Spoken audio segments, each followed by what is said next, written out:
জেলায় জেলায় সংকট সমস্যা তা থেকে উত্তরণের চ্যালেঞ্জ আর সম্ভাবনার কথা তুলে ধরতে চলছে DBC express.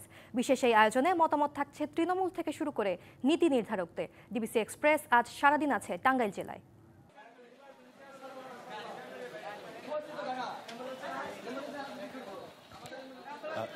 CSRM DBC express এখন রয়েছে টাঙ্গাইল জেলায়। টাঙ্গাইলের প্রায় 40 লক্ষ মানুষের যে স্বাস্থ্যসেবার খাত যেটি রয়েছে, সেই স্বাস্থ্যসেবার খাত নিয়ে এই মুহূর্তে রয়েছি টাঙ্গাইলের জেনারেল হাসপাতাল এবং টাঙ্গাইল মেডিকেল কলেজ হাসপাতালের সামনে।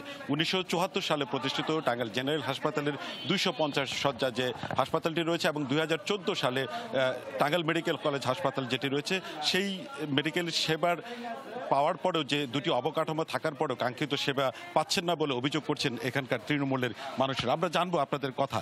আপনি তো চিকিৎসার জন্য এসেছিলেন, কি সমস্যাগুলো হচ্ছে? আমি স্যার একজন কৃষক মানুষ, আমি 8 মাইল দূরে থেকে আইছি গ্রাম অঞ্চল থেকে।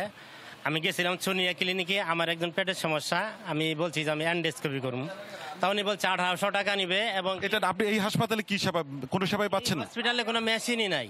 আমি গেছিলাম, বললো যে বন্ধ, কোনো টিকিট নাই, কোনো মেশিন নাই।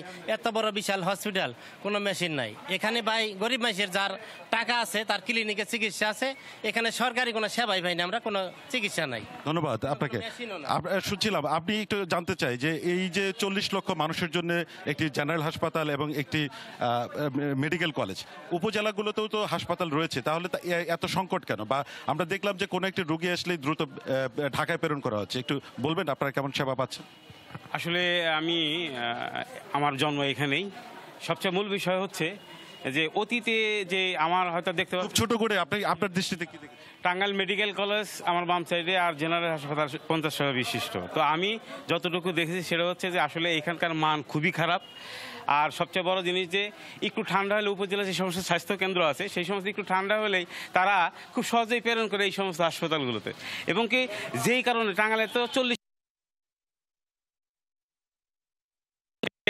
এইখানকার সেবার মান এতই বাজে যে আসলে, এবং কি শুধু তাই না, এবং কি সেবার মান বাজে থাকার কারণে প্রত্যেকটা মানুষই এখন মনে করেন যে হয়রানির শিকার হচ্ছে।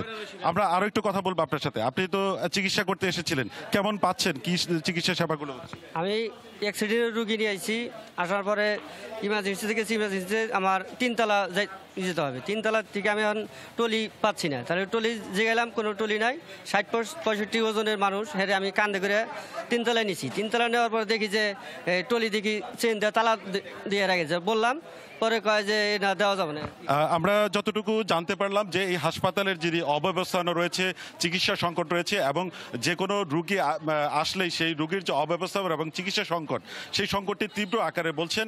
এবং যে হাসপাতালের পরিবেশ সহ চিকিৎসা সংকট সহ যে নানা অভিযোগে তারা কথা বলছেন, সেই অভিযোগের পরিত্রাণ চান তারা।